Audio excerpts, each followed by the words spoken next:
بسم اللہ الرحمن الرحیم۔ السلام علیکم ورحمۃ اللہ وبرکاتہ۔ حضرت زینب رضی اللہ تعالیٰ عنہ حضرت صلی اللہ علیہ وآلہ وسلم کی سب سے بڑی صاحبزادی ہیں، بلکہ بعض علماء نے ان کو حضرت صلی اللہ علیہ وآلہ وسلم کی سب سے پہلی اولاد بتایا ہے، اور لکھا ہے کہ حضرت قاسم رضی اللہ تعالیٰ عنہ کی ولادت ان کے بعد ہوئی۔ ابن الکلبی کا یہی قول ہے، اور علی بن عبدالعزیز الجرجانی رحمۃ اللہ علیہ نے حضرت قاسم رضی اللہ تعالیٰ عنہ کو بڑا اور زینب رضی اللہ تعالیٰ عنہ کو چھوٹا بتایا ہے۔ ہاں، اس پر سب متفق ہیں کہ صاحبزادیوں میں سب سے بڑی حضرت زینب رضی اللہ تعالیٰ عنہ تھی۔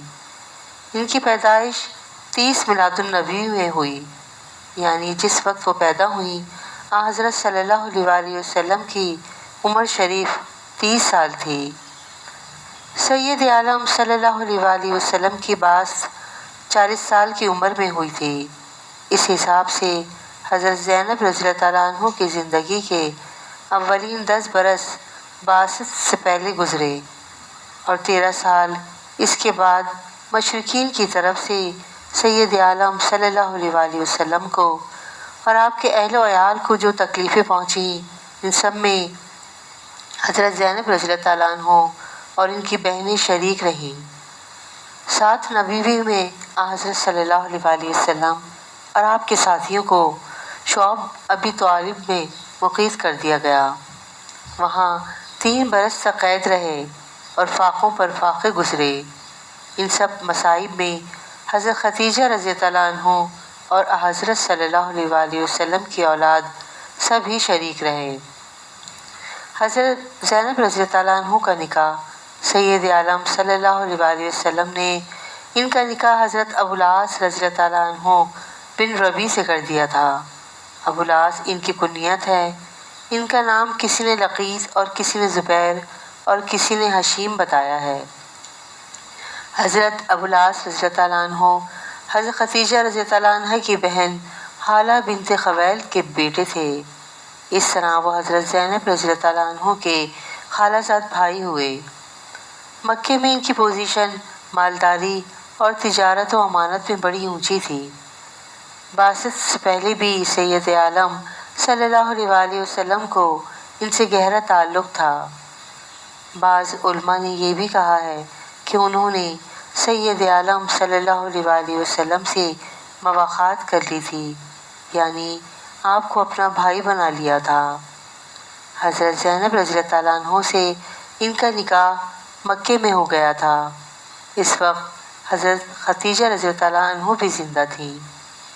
حضرت ابو العاص رضی اللہ عنہ مکے میں مسلمان نہیں ہوئے تھے، بلکہ اسلام قبول کرنے سے انکار کر دیا تھا، مگر مشرکین مکہ کے کہنے پر حضرت زینب رضی اللہ عنہ کو طلاق بھی نہیں دی تھی۔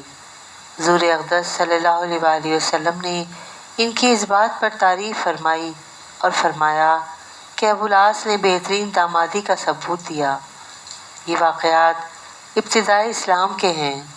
اس وقت احکام نازل نہیں ہوئے تھے، اس لیے یہ سوال پیدا نہیں ہوتا کہ مسلمان عورت کافر کے نکاح میں کیوں کر رہتی رہی۔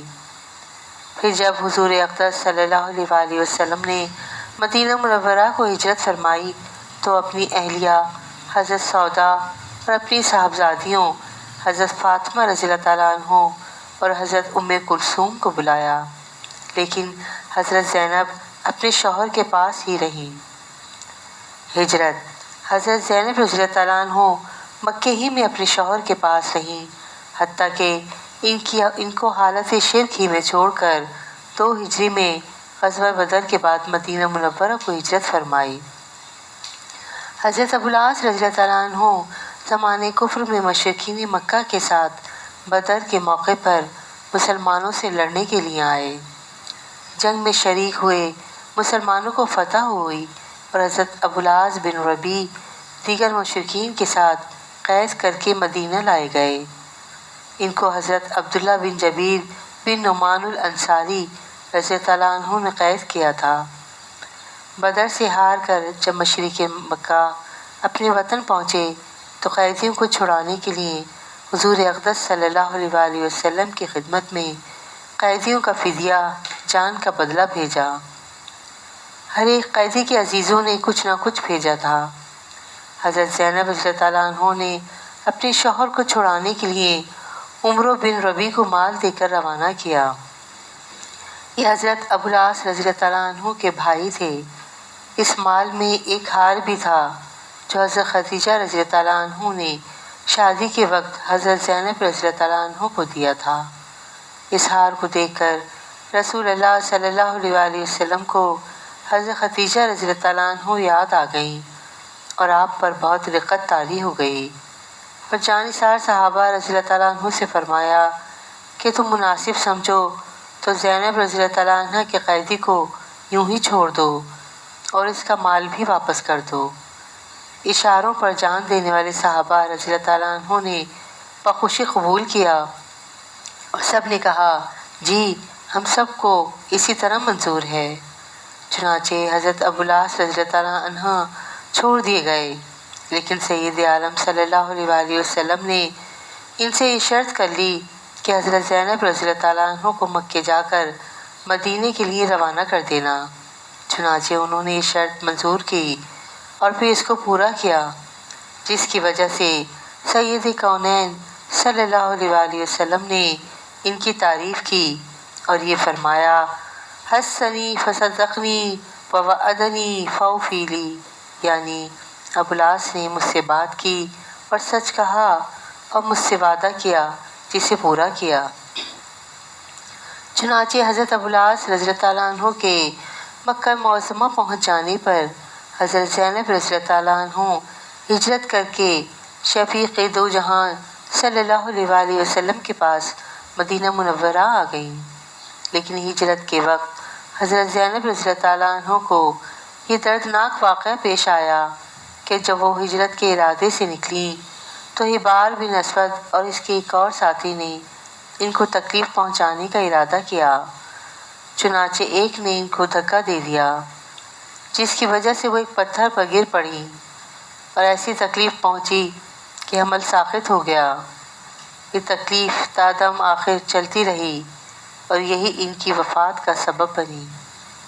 اور بعض کتب میں یوں لکھا ہے کہ حضرت ابو العاص رضی اللہ تعالیٰ عنہ نے ان کو مدینہ منورہ جانے کی اجازت دے دی اور ان کے روانہ ہونے سے قبل ہی شام کو روانہ ہو گئے۔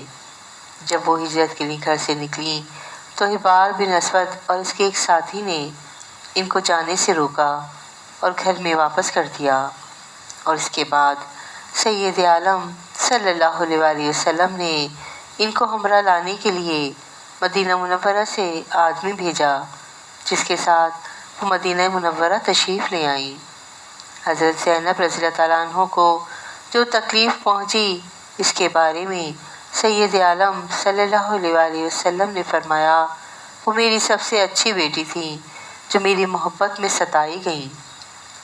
حضرت ابو العاص رضی اللہ تعالیٰ عنہ کا مسلمان ہونا ہدایت اللہ کے قبضے میں ہے۔ حضرت ابو العاص رضی اللہ تعالیٰ عنہ کا واقعہ کتنا عبرت خیز ہے کہ حضور اقدس صلی اللہ علیہ وآلہ وسلم کے دوست خاص بھی ہیں اور داماد بھی۔ حضرت صلی اللہ علیہ وآلہ وسلم کی صاحبزادی گھر میں ہے مگر مسلمان نہیں ہوتے۔ بیوی سے اس قدر محبت ہے کہ مشرکین مکہ کے زور دینے پر طلاق نہیں دیتے۔ بدر میں قید ہوئے اور قید سے آزاد ہو کر بیوی کو مدینہ منورہ بھیج دیا، مگر ابھی تک اسلام قبول نہیں کیا۔ پھر جب اللہ رب العزت نے ہدایت دی تو بڑی خوشی سے اسلام کے حلقہ بہو گوش ہو گئے، جس کا واقعہ یہ ہے کہ فتح مکہ سے کچھ پہلے انہوں نے ایک قافلے کے ساتھ شام کا تجارتی سفر کیا۔ قریش کے بہت سے مال آدھے ساجے پر تجارت کے لیے ساتھ لے گئے۔ جب واپس ہوئے تو حضور اقدس صلی اللہ علیہ وآلہ وسلم کا ایک دستہ جس کے امیر حضرت زید بن حارثہ رضی اللہ تعالیٰ عنہ تھے آڑے آیا اور اس دستے نے اس قافلے کا مال چھین لیا اور کچھ لوگوں کو قید کر لیا۔ حضرت ابو العاص رضی اللہ تعالیٰ عنہ قید میں نہ آئے بلکہ بھاگ کر مدینہ منورہ چلے گئے اور رات کو حضرت زینب رضی اللہ تعالیٰ عنہ کے پاس پہنچ کر پناہ مانگی۔ انہوں نے پناہ دے دی۔ جب حضور اقدس صلی اللہ علیہ وسلم فجر کی نماز سے فارغ ہو گئے تو حضرت زینب رضی اللہ تعالیٰ عنہ نے زور سے پکار کر کہا کہ ایھا الناس انی اجرت ابو العاص بن ربی، اے لوگوں، میں نے ابو العاص کو پناہ دے دی ہے۔ حضور اقدس صلی اللہ علیہ وسلم نے صحابہ کرام رضی اللہ تعالیٰ عنہ کی طرف متوجہ ہو کر سوال فرمایا، کیا آپ حضرات نے سنا زینب نے کیا کہا؟ حاضرین نے کہا، جی ہاں، ہم نے سنا۔ اس منصف عادل صلی اللہ علیہ وسلم پر ہر دو عالم قربان، جس نے صحابہ کرام رضی اللہ تعالیٰ عنہ کا جواب سن کر فرمایا، یعنی قسم اس ذات کی جس کے قبضے میں میری جان ہے، اس وقت سے پہلے مجھے بھی پتہ نہیں تھا کہ ابو العاص مدینے میں ہیں اور ان کو زینب نے پناہ دی ہے۔ مجھے اس کا علم اسی وقت ہوا ہے جبکہ تمہارے کان میں زینب کے اعلان کی آواز پہنچی۔ اس کے بعد فرمایا کہ ادنا مسلمان بھی کسی کو پناہ دے دے تو سب مسلمانوں کو اس کا پورا کرنا لازم ہو جاتا ہے۔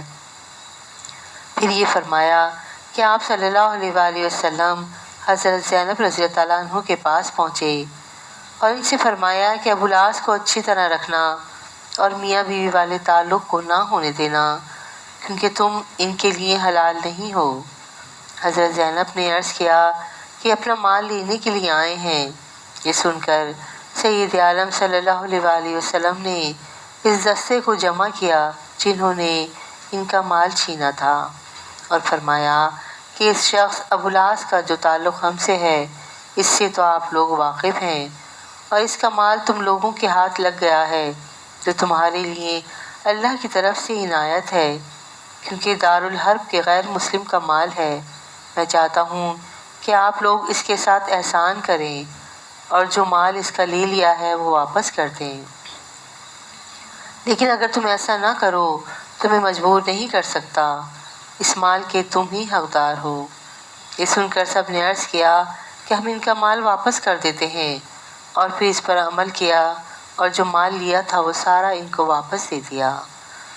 اس مال کو لے کر وہ مکہ معظمہ پہنچے اور جس جس کا جو حق ان پر بنتا تھا سب ادا کر دیا، اور اس کے بعد کلمہ شہادت اشہد ان لا الہ الا اللہ و اشہد ان محمد عبدہ و رسولہ سچے دل سے پڑھا، اور مکے والوں سے کہا، میں نے یہاں پہنچنے کی کوشش اس لیے کی اور مدینے میں کلمہ پڑھنے کے بجائے یہاں کلمہ اسلام پڑھا کہ اگر وہیں اسلام قبول کر لیتا تو تم لوگ یہ سمجھتے کہ ہمارے مال مارنے کے لیے مسلمان ہو گیا ہے۔ اب میں نے تمہارے تمام حقوق ادا کر دیے ہیں اور اسلام قبول کر لیا۔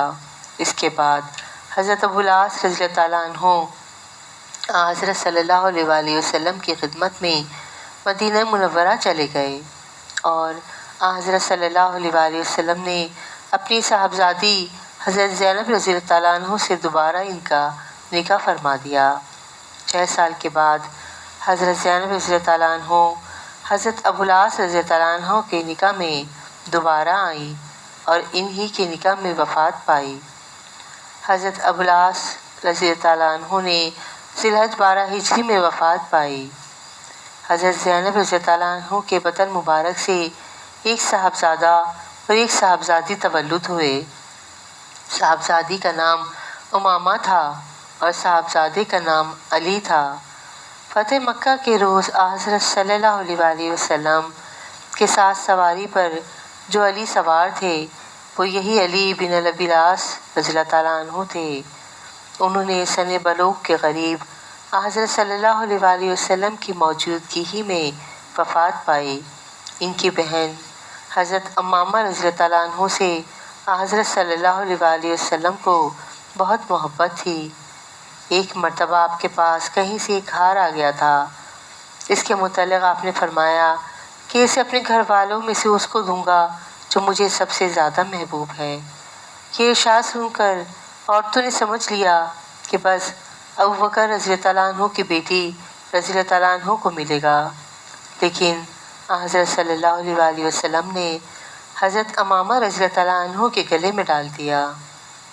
حضرت سیدہ فاطمہ رضی اللہ تعالیٰ عنہ کی وفات کے بعد حضرت سیدنا علی رضی اللہ تعالیٰ عنہ نے ان کی بھانجی حضرت امامہ سے نکاح فرما لیا تھا۔ ان کو اس کی وصیت حضرت سیدہ فاطمہ رضی اللہ تعالیٰ عنہ نے کی تھی۔ پھر حضرت علی رضی اللہ تعالیٰ عنہ کی وفات کے بعد حضرت نوفل بن مغیرہ رضی اللہ تعالیٰ عنہ سے حضرت امامہ رضی اللہ تعالیٰ عنہ کا نکاح ہوا۔ ان سے ایک صاحبزادہ یحییٰ نامی کی ولادت ہوئی، لیکن بعض علماء نے یہ بھی کہا ہے کہ نہ صرف حضرت علی رضی اللہ تعالیٰ عنہ کے نکاح میں ان کے بطن مبارک سے کوئی اولاد ہوئی، نہ حضرت نوفل رضی اللہ تعالیٰ عنہ کے نکاح میں حضرت صلی اللہ علیہ وآلہ وسلم کی نسل شریف حضرت سیدہ فاطمہ رضی اللہ تعالیٰ عنہ سے چلی اور کسی صاحبزادی سے آپ کی نسل نہیں بڑھی۔ حضرت زینب رضی اللہ تعالیٰ عنہ نے 8 ہجری میں وفات پائی۔ آپ صلی اللہ علیہ وآلہ وسلم خود ان کی قبر میں اترے۔ اس وقت آپ کے چہرے پر رنج و غم کے آثار موجود تھے۔ جب آپ قبر کے اوپر تشریف لائے تو فرمایا کہ مجھے زینب رضی اللہ تعالیٰ عنہ کے ذوب کا خیال آ گیا۔ میں نے اللہ تعالیٰ سے دعا کی کہ قبر کی تنگی اور اس کی گھٹن سے زینب رضی اللہ تعالیٰ عنہ کو محفوظ فرما دے۔ اللہ تعالیٰ نے دعا قبول فرما کر آسانی فرما دی۔ سبحان اللہ، سبحان اللہ، سبحان اللہ۔ کیا خوبصورت واقعہ ہے۔ واقعہ پسند آئے تو پلیز میرے چینل کو لائک اینڈ سبسکرائب ضرور کیجیے گا۔ جزاک اللہ خیراً کثیرا۔